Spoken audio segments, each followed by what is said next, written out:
Olá, tudo bem? Nós estamos na jornada Intimidade com Deus. Esta é a 5ª jornada, 40 dias com Deus. E o tema geral, comunhão e profecia. Eu sou o seu amigo Carlos Bock e tenho o prazer de fazer companhia todas as manhãs. Nós já estamos agora no dia de número 25 e o tema é palpitante. A igreja sem paredes. Vimos na jornada de ontem que uma vida revivada e reformada envolve teoria e prática da verdade. Não é um ato esporádico, circunstancial, mas um processo, uma forma de ser, um estilo de vida. Em outras palavras, o que o crente é no templo não é diferente daquilo que ele é na família, no trabalho ou em qualquer outro lugar. O princípio ativo que o mantém é o mesmo em todo o tempo. É o poder de Deus por meio da sua palavra implantada diariamente no coração. Hoje vamos mostrar como é possível criar um ambiente apropriado para se manter cheio do Espírito, ampliar a influência em relação à família, aos vizinhos e amigos. Afinal, o bom perfume de Cristo deve ser sentido em todo lugar, mas principalmente entre as pessoas mais próximas que conhecem ou não a Jesus. Esse foi um dos segredos para o sucesso da igreja primitiva. A forma como os primeiros cristãos viveram nos mostra o caminho seguro para a conclusão da obra que começaram. Como eles viveram, como impactaram seus contemporâneos e qual a importância dos pequenos grupos para a pregação do Evangelho. Para responder a essas e outras perguntas, iremos estudar e meditar em 3 questões relevantes: o começo e o exemplo da igreja primitiva, como o contexto social e a vida em comunidade no tempo do fim. Antes de prosseguir, ore para que o Espírito Santo lhe dê entendimento. Parte 1.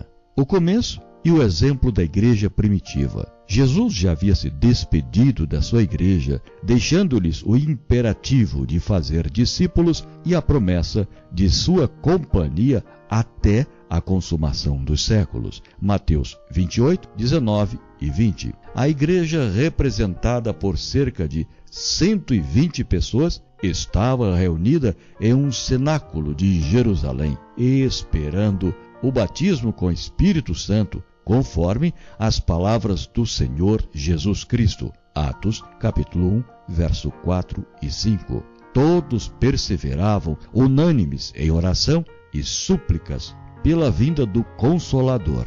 Ao esperarem os discípulos pelo cumprimento da promessa, humilharam o coração em verdadeiro arrependimento e confessaram sua incredulidade ao trazerem à lembrança as palavras que Cristo lhes havia dito antes da sua morte. Entenderam mais amplamente seu significado. Reprovavam-se a si mesmos por não haverem compreendido o Salvador. Como numa procissão, cena após cena de sua maravilhosa vida passou perante eles, mas estavam confortados com o pensamento de que haviam sido perdoados e determinaram que, tanto quanto possível, explanariam sua incredulidade, confessando corajosamente perante o mundo. Atos dos Apóstolos, página 36. Por essa ocasião, acontecia em Jerusalém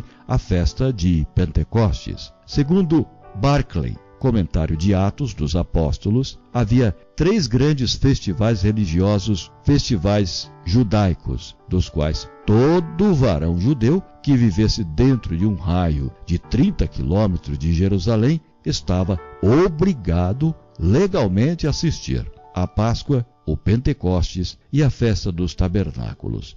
Foi na ocasião da festa de Tabernáculos que o Espírito Santo escolheu para conceder à igreja uma dotação especial de poder. O Espírito escolheu um momento estratégico para a igreja ser batizada, um tempo festivo, quando Jerusalém estava cheia de visitantes que ouviram a palavra de Deus e voltaram para suas casas espalhando a mensagem. Isso indica que Deus não trabalha sem estratégias. Revestidos do poder do alto, os que ouviram a pregação dos apóstolos no dia de Pentecostes impactaram o mundo dos seus dias, levando o evangelho a lugares nunca antes penetrados. Tomados pelo Espírito, falavam em outras línguas, entre parênteses, idiomas. E o apóstolo Pedro realizou o primeiro sermão da igreja primitiva à multidão que estava presente. Na ocasião, quase 3.000 pessoas foram batizadas, uma prova inequívoca de que o Consolador viera para convencer o transgressor de seus pecados, da justiça e do juízo.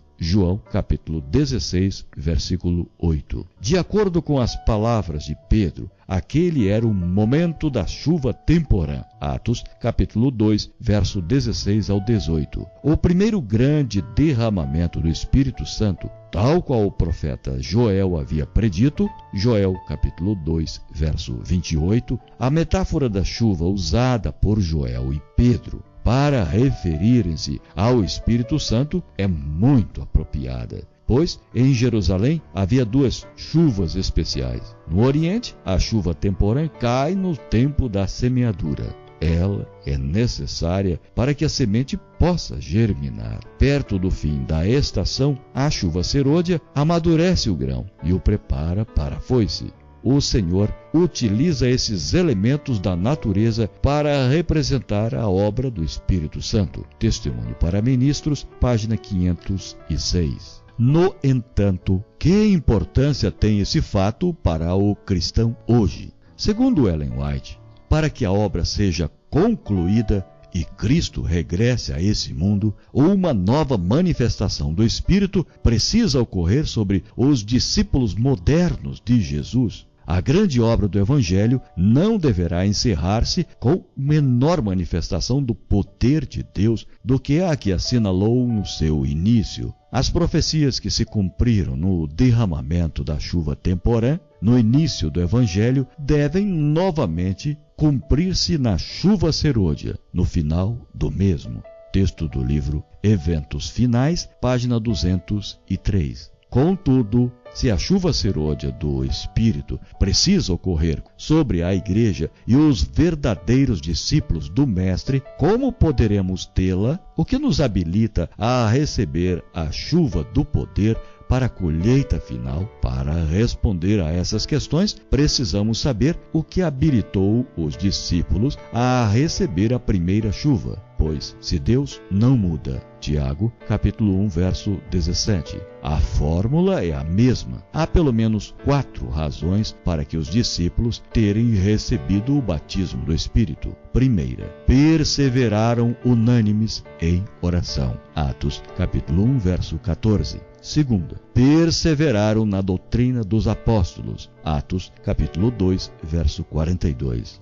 Terceiro, tinham um espírito de missão. Atos, capítulo 2, verso 41. E quarto, viviam em comunidade. Atos, capítulo 2, verso 42, 44 e 46. Essas continuam sendo as mesmas razões para que os cristãos modernos e a Igreja como um todo recebam porção dobrada do Espírito Santo. A chuva serôdia apenas cairá sobre o povo remanescente de Deus que está unido na oração, na doutrina, na missão e nos relacionamentos. Nenhum desses fatores é opcional para a manifestação grandiosa do poder de Deus. Cada cristão precisa buscá-lo individualmente e a Igreja corporativamente. Não podemos nos esquecer de que esse poder adicional, chuva serôdia, virá como consequência da busca habitual de Deus na primeira hora de cada manhã, conforme temos vivido nos seminários de enriquecimento espiritual.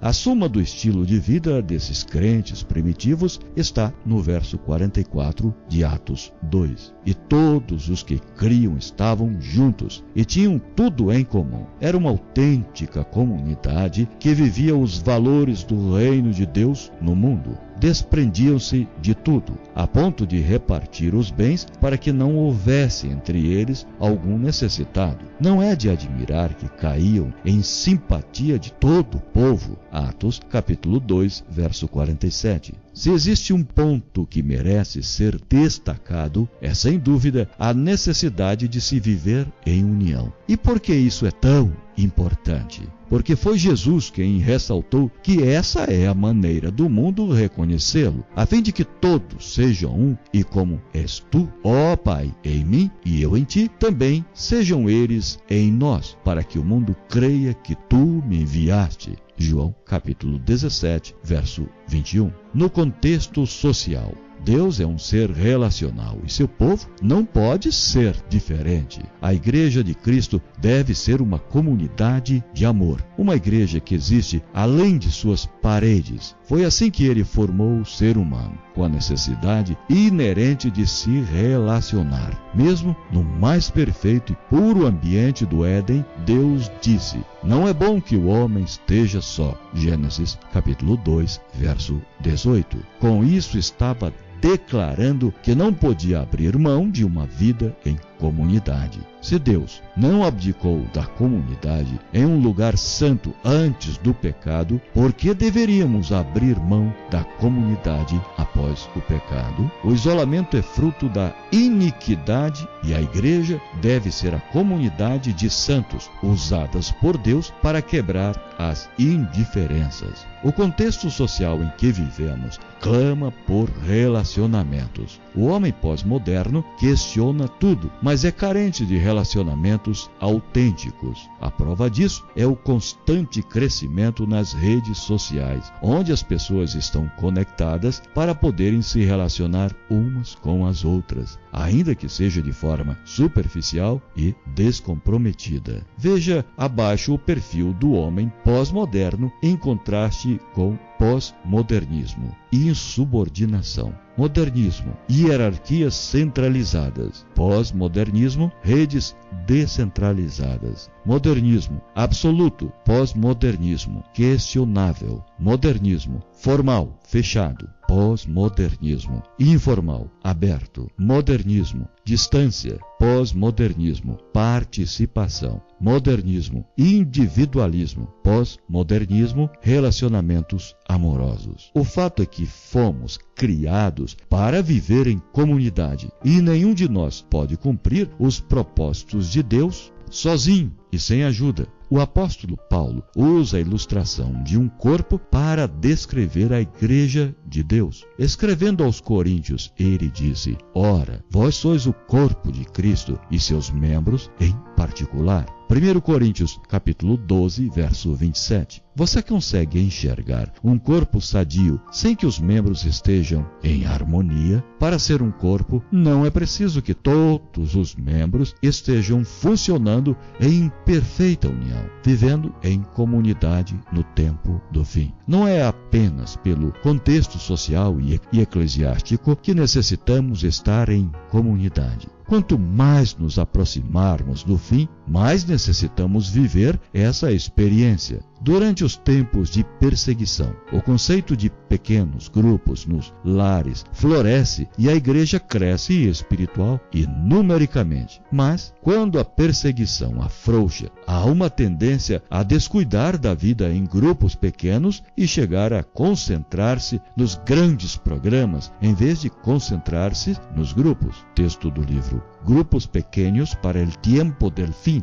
página 45. A história nos mostra que nos momentos de crise, Deus usou o poder da vida em comunidade para resguardar seu povo e exaltar a verdade. Foi assim no exílio babilônico, com a criação das sinagogas, com a própria história de perseguição enfrentada pela igreja cristã primitiva no século XIII, com os valdenses, e será assim no fim dos tempos. Haverá um momento em que a igreja institucional não mais existirá. Apenas restará uma igreja sem paredes, ligadas pelo amor a Cristo. Os prédios que representam nossas instituições e os templos serão fechados. Porém, onde estarão os santos nesse momento? Vi os santos deixarem as cidades e vilas e reunirem-se em grupos e viverem nos lugares mais solitários da terra. Texto do livro O Cuidado de Deus, meditação matinal do ano de 1995, página 339. A igreja permanecerá até o fim, porque a comunidade dos santos, unidas pelo mesmo propósito, estará espalhada em diferentes grupos e lugares para adorar a Deus, enfrentar oposição, perseguição e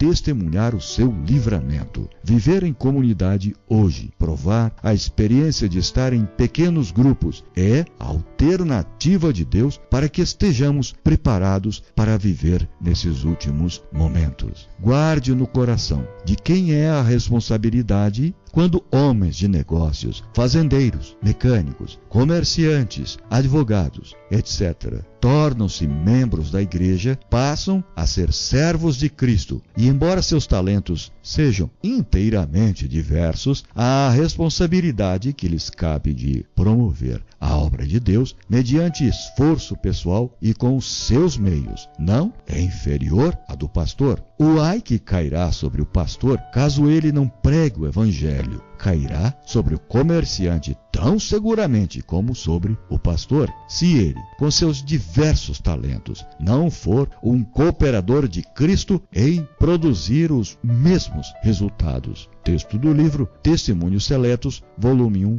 página 548. Amanhã estaremos no 26º dia e o tema será Paixão pela Missão. E aí estaremos encerrando a parte número 4 e entraremos na quinta parte. E o assunto geral é comunhão, entrega e missão. Que Deus te abençoe. Tenha um dia muito especial e eu estou te esperando amanhã. Até lá.